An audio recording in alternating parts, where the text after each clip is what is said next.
It starts right here in Jakarta. Workers are harvesting raw palm fruit, preparing to ship a massive quantity of palm oil across the globe.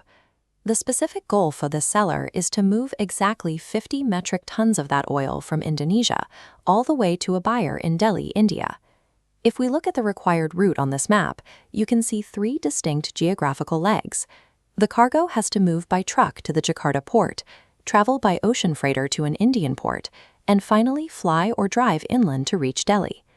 Because this journey requires 2 or more different modes of transport under a single overarching movement, the logistics industry defines this as a multimodal transport movement. Moving 50 tons of oil across continents is physically difficult, but for a seller, the physical transport is the easy part. The real challenge is managing the fractured legal liability across these completely different modes of transport. Let's look at Timeline A, where the seller approaches this problem by securing individual contracts for every single leg of the journey. First, they have to negotiate a standalone agreement with a shipping line just to get the cargo across the Indian Ocean. Then, upon arrival at the port, the seller juggles entirely separate agreements with airlines or trucking fleets to secure the final inland transport to Delhi. Using separate contracts creates a massive vulnerability exactly where these companies meet, the transfer points. If those 50 tons of palm oil arrive ruined, the seller has to figure out exactly where the damage happened. They have to investigate and prove whether the trucking company, the ocean carrier, or the airline is at fault. By relying on a chain of individual contracts, the seller multiplies their administrative costs, guarantees delays in the event of an issue, and exposes themselves to a legal nightmare if a dispute arises.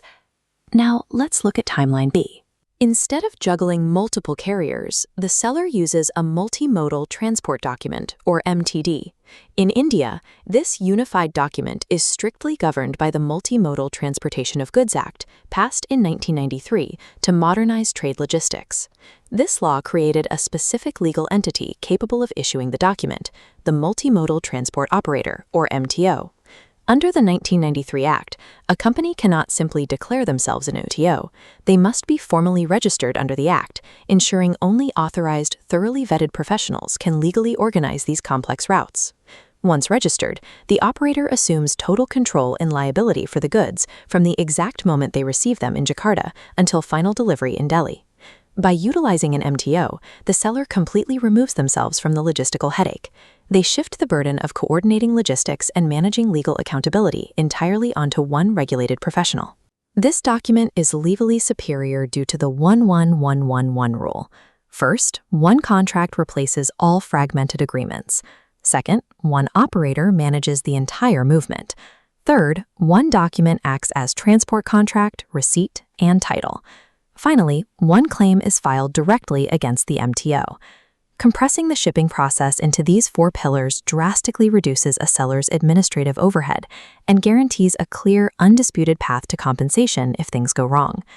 Transport documents function as foundational legal shields that establish the enforceable rules for the entire journey. This legal reality is rooted in precedents like the 1960 Supreme Court case, East and West Steamship Company versus S.K. Ramalingam Chettiar. While that specific case predates the 1993 Act, it established a core principle. Transport documents definitively determine the rights and strict liabilities of all parties involved in the carriage of goods. If you choose Timeline A with individual contracts, you leave your rights ambiguous and your liability fractured across borders. Timeline B locks down strict liability under the 1993 Act. Because the liability is clear, the operator has every incentive to manage the transition seamlessly, ensuring the cargo reaches its destination intact.